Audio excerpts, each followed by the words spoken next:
Thank you for coming back to my channel. I wanted to show you guys a quick tour of the TWA hotel located at JFK Airport in New York, right at Terminal 5, right next to the JetBlue terminal. If you're flying JetBlue, this is totally worth it and so convenient. So as you can see in this lobby, it's like stepping back in time. This is actually a TWA terminal back in the 50s and 60s. It shut down in the 70s and then they redid it and opened it up in 2020. And as you can see, they did a great job. They have the original carpets, the actual board works that shows your flights, and the clock. And then you have the Connie outside that window there, which is an actual airplane they converted to a lounge. Unfortunately, when we were there, it was closed due to COVID, so we couldn't go in and look around, but I'm hoping to go back and show you guys. Here's a quick tour of our room. We actually got a runway view, which I asked for, and it was totally worth it. I just love this hotel room. And again, it has the same theming, that 50s, 60s vibe. You have a wet bar here with some, they had these like martini glasses. They actually TWA logos everywhere. Yeah, it was really cute, and it was a decent sized room for one night, if you're getting ready for your flight type of thing. So you see these little glasses. I love the little touches. A wet bar here, and it had a little mini fridge at the bottom area where you can hang purses, coats, stuff like that. And then in the bathroom, great lighting. They had TWA logo on the towels. Shampoo, conditioner, and body soap, and that had TWA logos in it too. The shower was really good, and they have beautiful lighting for putting on your makeup, drying your hair. Even the soap had TWA logo. Like I said, the attention to detail was amazing.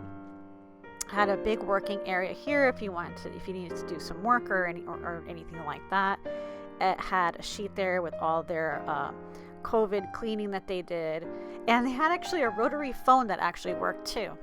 And this view, like I said, was just amazing. I pretty much was like watching flights come in and out, watching the airplanes land and take off, like through the night, in the morning. It was just gorgeous, and I just loved it.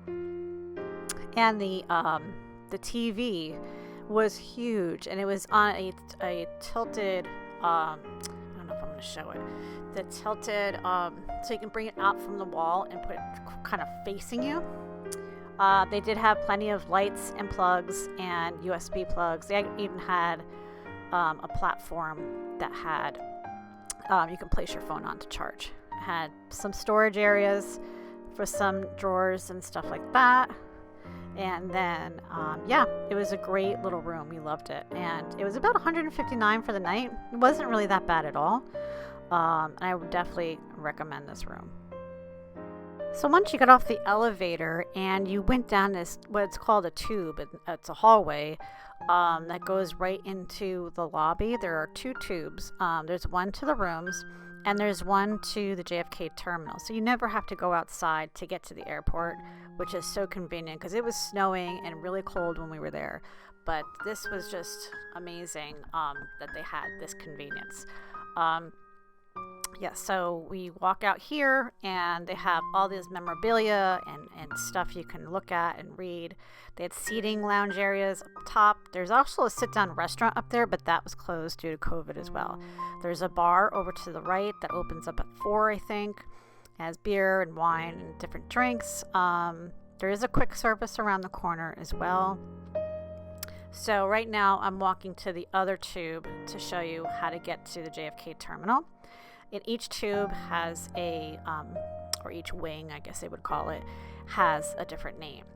And as you can see, there was plenty of seating everywhere. It was just a beautiful hotel. And they actually had a twister room over to the left there.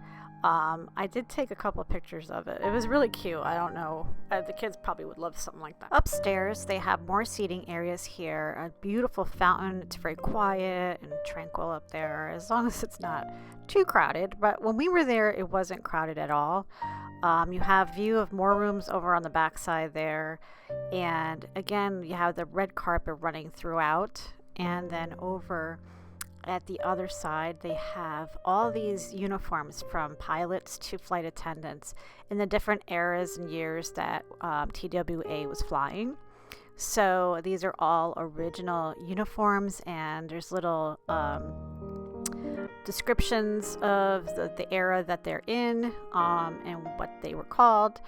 And even the luggage is from that time as well, which I thought was just amazing. And it's from United States to different countries, the flight attendants that TWA where they ran. So I thought that was pretty cool that they did that. So it's almost like a hotel and a museum wrapped into one. And again, that was a working board that would flicker, like those old-timey boards that would flicker with the updated information. They had one on either side of the lobby. And again, we have the red carpet up here as well. And there was lounge chairs up there. We sat up there and had a few drinks, and it was just kind of great to people watch. More chairs over there. So it was a great, everything was very clean too. And here was another great feature, was their rooftop pool. This pool was heated, because it's winter time when I was filming this, heated to 95 degrees, hence all the steam coming up.